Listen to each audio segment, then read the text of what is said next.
Hello friends, আমি এখন চলে যাচ্ছি আমার ডান্স ক্লাসে। তোমরা কি চিনতে পারছো এটা কোথায়? এটা হলো হোটেল পোলো টাওয়ার। তারপর ম্যামের বাড়িতে গিয়ে একটু নাচ করে নিলাম। তোমরা বলো তো দেখি কীরকম হয়েছে।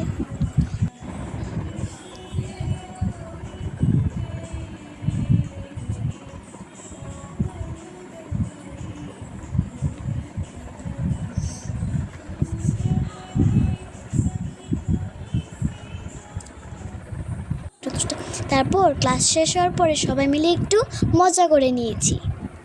পর একটা আন্টি পেয়ারা ভর্তা করে আনে। তারপর আমরা সবাই বসে বসে মজা করে পেয়ারা ভর্তা খাই। তারপর সব মজা শেষ হওয়ার পর টাইম হয়ে গেল বাড়িতে যাওয়ার। তারপর বাড়িতে যাওয়ার ইচ্ছা করে না, সব মজাগুলো মিস করি। তারপর বাড়ি যাওয়ার সময় বৃষ্টি শুরু হয়ে গেল। তারপরে আমরা সবাই বৃষ্টি দেখতে দেখতে বাড়িতে চলে গেলাম। Tata friends.